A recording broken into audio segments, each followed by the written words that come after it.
व्यासपीठावरती उपस्थित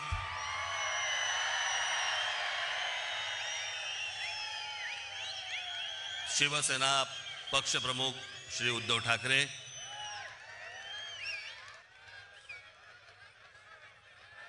माझे मित्र आणि शिवसेनेचे नेते श्री संजय राऊत,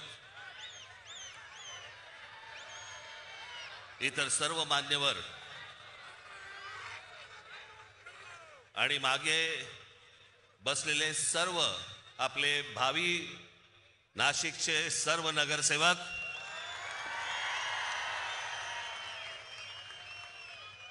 आणि माझ्या जमलेल्या सर्व तमाम मराठी बांधवांनो, भगिनींनो आणि मातांनो,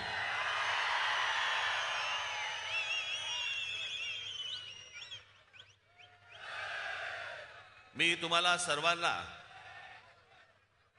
योग्य वेळ सांगेन त्यावेळेला घोषणा द्यायच्या. तोपर्यंत आपण शांत राहा. आज अनेक वर्ष रखडलेल्या याची कारण कोणालाही देता येणार नाहीत, सांगता येणार नाहीत, कारण कळलीच नाहीत की इतकी वर्ष या निवडणुका घ्यायला का लागल्या, कशासाठी लागल्या. 4 वर्षापूर्वी मुदत संपून देखील या महानगरपालिकेच्या निवडणुका का होत नव्हत्या. मला असं वाटतं की का होत नव्हत्या हे पहिल्यांदा याचं उत्तर हे आत्ताच्या सरकारने दिलं पाहिजे. आणि मग इतक्या वर्षानंतर ज्या वेळेला निवडणुका होत आहेत त्याच्यानंतर ज्या प्रकारचा गोंधळ या महाराष्ट्रामध्ये आत्ता सगळा सुरू आहे,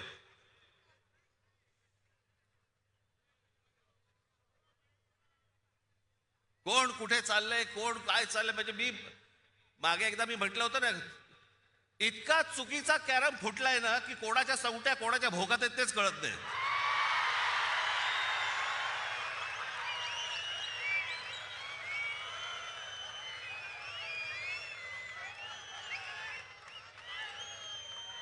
प्रत्येकाला विचारलं लागतं आज कुठे. काही जण तर वेडे पिसे झालेत, वेडे पिसे. त्या दिवशी मला कळलं, कोणीतरी एकाने छाननीच्या वेळेला, म्हणजे ते फॉर्म भरायची तारीख मुदत निघून गेली होती फॉर्म भरायची, छाननीच्या वेळेला समोरच्याचा एबी फॉर्म घेतला आणि गिळून टाकला. बरं, वेळ नव्हता, दिवसही नव्हते. एखादा दिवस मिळाला असता तर सकाळी बाबा वाट तरी बघता आली असते त्याची की एबी फॉर्म बाहेर येईल, बाहेर येईल, बाहेर येईल, मग नंतर फॉर्म भरू. ती वेळ नाही दिली. कोणत्या थराला गेल्यात निवडणुका. या महाराष्ट्रामध्ये 60-60, 70-70 माणसं उमेदवार सत्ताधारी पक्षाचे बिनविरोध निवडून येतात. तिकडच्या मतदारांचा मतदानाचा अधिकार पण त्यांना देणार नाही तुम्ही. काही वेळेला तर दहशतीतून, आणि काही वेळेला जास्तीत जास्त वेळेला तर पैसे. काय आकडे ऐकतोय. कोणाला 1 कोटी, कोणाला 2 कोटी, कोणाला 5 कोटी. आमच्या कल्याण डोंबिवलीच्या तिथे एका काय ते प्रभाग असतात, त्या प्रभागामधल्या 3 जणांना, एका घरातले 3 जण उभे आहेत एका प्रभागात. काय ऑफर झाली असेल तुम्ही कल्पना पण नाही करू शकत. एका प्रभागातल्या 3 जणांना, जे 3 जण एका घरातले आहेत, त्यांना 15 कोटी रुपयाची ऑफर झाली. 15 कोटी. कोणाला 5 कोटी, कोणाला 10 कोटी, कोणाला 2 कोटी. येतात कुठून पैसे. या लेवलला इथपर्यंत परिस्थिती आणली तुम्ही महाराष्ट्राची. एक तर उभं राहू द्यायचं नाही, माणसं विकत घ्यायची,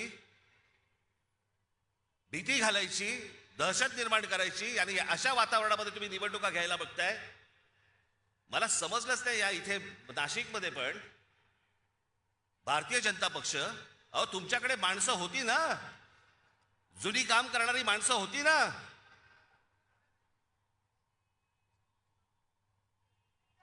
म्हणजे 52 साली जन्माला आलेला एक पक्ष 52 साली जनसंघ नावाने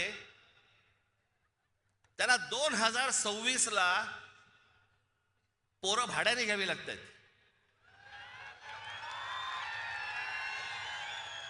तुमचे कार्यकर्ते तुमची माणसं तुम्ही उभी केली होतीत ना, मग दुसऱ्यांचे कशाला कडेवर घेऊन नाचताय? याचं कारण जो पक्षामध्ये इथे काम करतोय तर काही शून्य किंमत. मी समजू शकतो की एखाद्या मतदारसंघामध्ये बाबा 2 जण चांगली लोक असतात, 3 जण चांगली लोक असतात, त्या 3 जणांमधला एखादा निवडावा लागतो, बाकीच्या दोघांना देता येत नाही. मी समजू शकतो, कारण जागाच एक असते. पण जी लोक सतत काम करतायत, इतकी वर्ष काम करतायत, त्यांना पूर्णपणे बाजूला सारून दुसऱ्या पक्षामधला माणूस घ्यायचा आणि त्याला उभं करायचं, हा तुम्ही त्या कार्यकर्त्याचा अपमान नाही करतात? बाहेरून माणसं लागतात तुम्हाला. बरं, ती आणतात ते काही आनंदाने येत नाही येत, रात्री पैसे पोचवले जातात.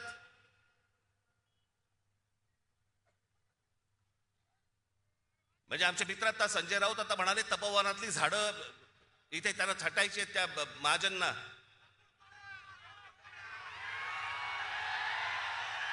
अहो, लाकूड तोड्या बरा होता. त्याला देवीने पहिली विचारली, त्याची कुऱ्हाड गेली तर सोन्याची हवी का? तो म्हणाला नाही. मग चांदीची हवी का? नाही. मग त्याची मूळ कुऱ्हाड दिली, तेव्हा तो बोलला नाही, ही माझी कुऱ्हाड. सोना चांदीच्या कुऱ्हाडीला पण तो भापला नाही. बाईक मला कळलं, मला कोणाला बद्दल बोलतोय, मला काय सांगताय, नावं ठेवण्यामध्ये मी पटाय, तुम्ही नाही.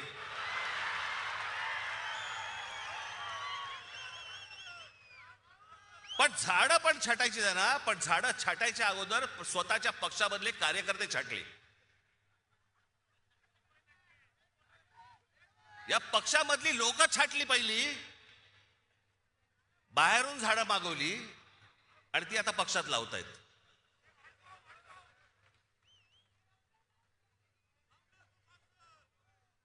ही कोणती परिस्थिती, हे कोणतं राजकारण, हे कोणत्या निवडणुका चालू आहेत महाराष्ट्रामध्ये?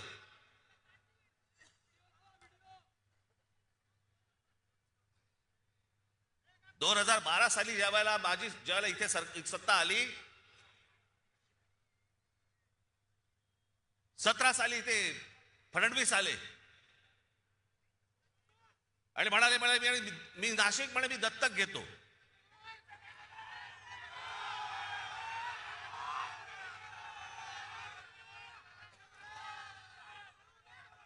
आणि त्या सगळ्या गोष्टींना नाशिककर भुलले आणि आम्ही जी कामं करून ठेवली होती ती सगळे विसरले. आणि दत्तक घेतो म्हटल्यानंतर हा बाप परत फिरकलाच नाही.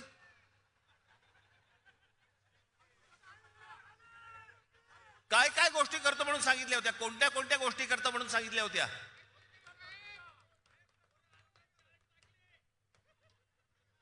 आता साधी गोष्ट बघा, 2012ला ज्याला आम्ही इथे सत्तेमध्ये आलो त्यावेळेलाही कुंभमेळा झाला, अत्यंत यशस्वी कुंभमेळा झाला. त्यावेळेला त्यावेळेचे इथे उत्तम सगळेच त्यावेळेचे नगरसेवक सर्व पक्षांचे सगळ्यांच्या बरोबर घेऊन साथीने सगळे हा उत्तम कुंभमेळा झाला. एकही झाड कापलं गेलं नाही त्यावेळेला. आत्ता का कापलं जातंय? तुम्ही शांत बसा रे जरा, नाही तर तू ये इकडे आणि मार बोंब परत सारखी.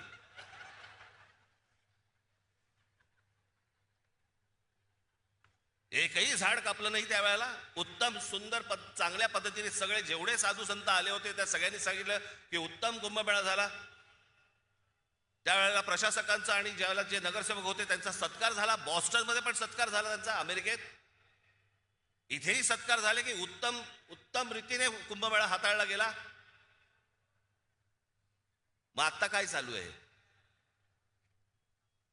मी त्या दिवशी म्हटलं ना की ही तपोवनातली झाडं नुसती झाडं तोडणं नाही आहे. यांचं हे सगळं अगोदर ठरतं की या उद्योगपतीसाठी ही जागा रिकामी करायची, आत्ता याच्यावरती कुंभमेळा करायचा. कुंभमेळा झाल्यानंतर सगळे साधू संत जेव्हा आपल्या घरी जातील मग त्या उद्योगपतीच्याही घशात घालायची जमीन. सगळं सगळं प्लॅनिंग त्यांचं सुरू असतं. आज त्यावेळेला जे जे महाराष्ट्रातल्या कुठच्या बाकी शहर सोडा, जेव्हा ते अनेक उद्योगपतींकडनं ज्यावेळेला या नाशिक शहरामध्ये पैसे आणले, रतन टाटांपासून अनेक लोक ज्यावेळेला इथे नाशिकमध्ये आले, काय त्यांचा संबंध होता नंतर? साधी गोष्ट नुसतं फक्त वाचून दाखवतो, तुम्हाला कळेल की काय काय पहिले फक्त 5 वर्षात काय झालं.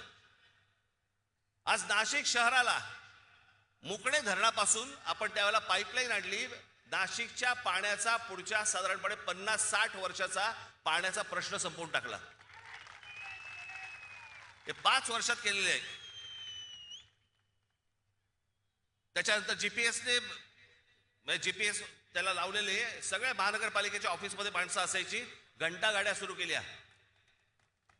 घनकचरा प्रकल्प सुरू केला. ज्या घनकचरा प्रकल्पाबद्दल तिकडे त्या कचऱ्यामधनं विटा, खत, सगळ्या गोष्टी आज नाशिकमधले अनेक शेतकरी घेऊन जात आहेत. तिथून जाता येताना तुम्हाला वास पण येणार नाही की इथे घनकचरा प्रकल्प आहे म्हणून. वाहतूक पेटांचं सुशोभीकरण केलं. बोटॅनिकल गार्डन इथे एक जागा होती, त्या गार्डनचं केलं. मी रतन टाटांकडे ज्यावेळेला मी गेलो ते प्रकल्प घेऊन, त्यांना आवडलं. त्यांनी मला विचारलं किती खर्च आहे. मी म्हटलं 3-4-5 कोटी रुपये खर्च येईल त्याला. डन बोलले. नक्की. त्यांची सगळी माणसं लावली. सरकारकडनं सगळ्या परवानग्या सगळं आलं. कामाला सुरुवात झाली आणि प्रकल्प वाढत वाढत वाढत वाढत गेला. त्यांचीच माणसं करत होती. शेवटी तो प्रकल्प ज्यावेळेला पूर्ण झाला त्यावेळेला रतन टाटांकडनं जवळपास 14 ते 15 कोटी रुपये टाकले गेले होते त्याच्यात. त्या बोटॅनिकल गार्डनची काय अवस्था करून ठेवली आज गेल्या 5 वर्षात. सगळं उद्ध्वस्त करून टाकलं. सगळी ती बेटा उद्ध्वस्त केली. सगळ्याच गोष्टी उद्ध्वस्त केल्या. इथे तुमच्या ते चिल्ड्रन एज्युकेशन पार्क, गोदा पार्कचं जॉगिंग ट्रॅक, स्वर्गीय माननीय बाळासाहेब ठाकरेंच्या नावाने ऐतिहासिक ते शस्त्र संग्रहालय केलं होतं, ते उद्ध्वस्त करून टाकलं. त्याच्यानंतर ही ते वॉटर कर्टन्स केली होती या सगळ्या तुमच्या पुलांवरती, ती घालवली, ती सगळी उद्ध्वस्त करून टाकली. नाशिक वरती त्यावेळेला आम्ही ज्याला आलो त्यावेळेला 700 कोटी रुपयांचं कर्ज होतं. ती नाशिक महानगरपालिका 700 कोटी कर्ज मुक्त महानगरपालिका त्यावेळेला आम्ही करून दिली. आणि सगळ्यात महत्वाची गोष्ट, त्या संपूर्ण 5 वर्षाच्या काळात विरोधी पक्षातलेही लोक बसले होते, भाजपवालेही बसले होते, सगळेच बसले होते. त्या संपूर्ण 5 वर्षाच्या काळात विरोधी पक्षाकडनं एकही भ्रष्टाचाराचा आरोप झाला नाही, अशी ती महानगरपालिका होती. ज्या वेळेला हे रस्ते बांधणीचं काम सुरू होतं, उत्तम रस्ते सगळे झाले होते त्यावेळेला नाशिकमध्ये. मला हे पत्रकार सांगतात ना, दर पावसाळ्यामध्ये त्यांचे ते चॅनल मधली लोक विचारायची की मुंबई इकडचे तिकडचे सगळीकडचे इकडचे खड्डे पडतात. मी इकडचे जे कंत्राटदार होते त्या कंत्राटदारांची पहिली एक बैठक बोलवली होती आणि त्या कंत्राटदारांना सांगितलं होतं, म्हटलं हे त्याचं बजेट, तुमच्याकडे कोणी पैसे मागितले तर सांगा मला, आणि ज्या बजेटमध्ये तुम्हाला दिलेलं आहे त्याच्यामध्ये जर उत्तम रस्ता जर केला नाहीस आणि त्याच्यात जर खड्डा पडला, त्या खड्ड्यात उभा करून मारीन. उत्तम रस्ते झाले सगळे नाशिक मधले. हे होऊ शकतं, हे घडू शकतं, सगळ्या गोष्टी घडू शकतात. पण ह्या लोकांना हे करायचं नाही. 5 वर्ष दिली. हे 5 वर्षामध्ये हे देवेंद्र फडणवीस येऊन तुम्हाला काय बोलून गेले, ते काय बोलून गेले ते फक्त झालंय का एवढं फक्त मला सांगा. नाशिक न्यू मेट्रो प्रकल्प, Nashik IT park, Nashik logistic park, Dwarka Nashik उड्डाणपूल, नाशिकचा बाह्य ring road, Nashik Pune semi high speed railway मार्ग, इगतपुरीला आदिवासी क्रीडा प्रबोधिनी, महानगरपालिकेतील कर्मचारी अनुशेष असे अनेक प्रकल्प त्यावेळेला त्यांनी घोषित केले की भरून काढणार वगैरे, काही नाही. आणि हे म्हणे दत्तक घेणार.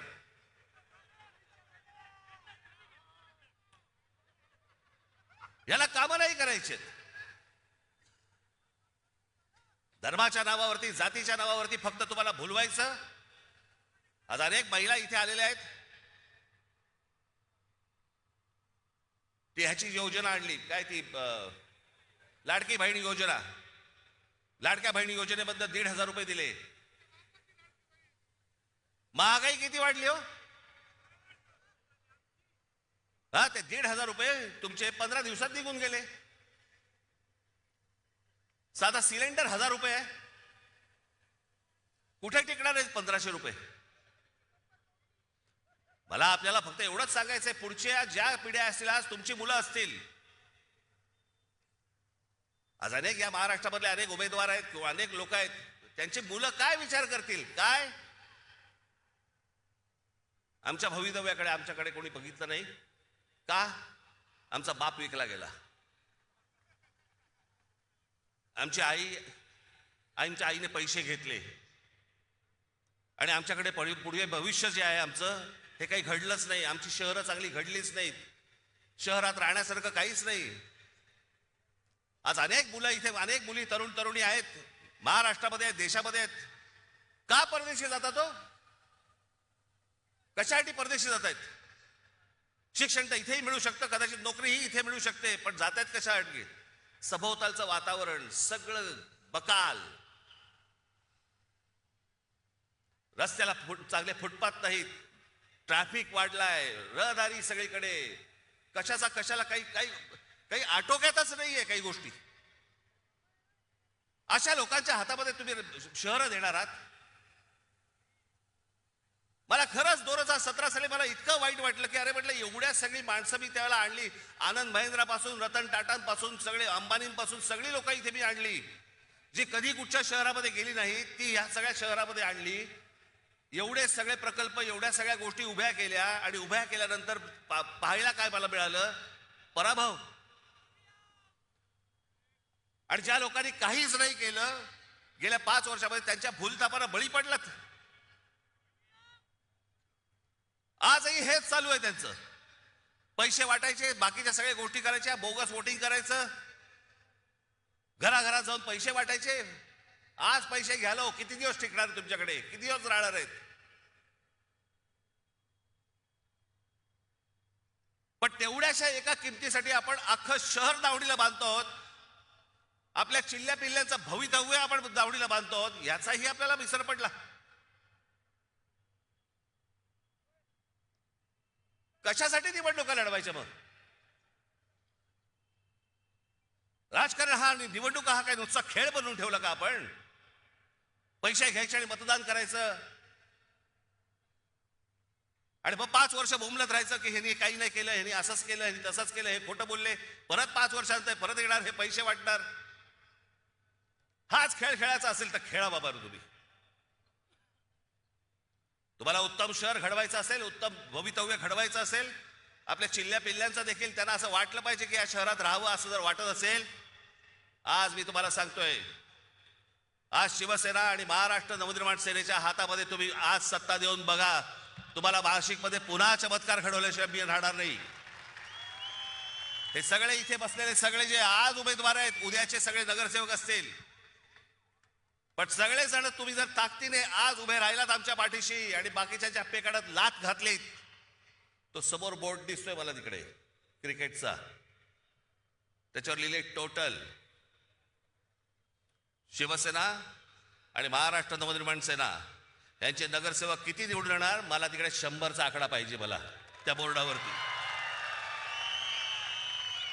कुठेही बेसावत राहू नका, कुठेही गाफील राहू नका, कुठेही विकले जाऊ नका, कुठच्याही जातीपातीच्या धर्माच्या कुठच्याही नावाखाली येऊ नका.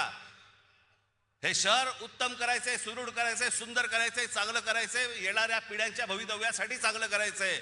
याच्यासाठी सगळेजण सज्ज व्हा. एवढंच फक्त सांगण्यासाठी आज आपल्यासमोर आलो. आपण सगळेजण इतक्या मोठ्या संख्येने इकडे आलात, आपण त्याबद्दल मी तुमचा सगळ्यांचा मी आभारी आहे. धन्यवाद. जय हिंद, जय महाराष्ट्र.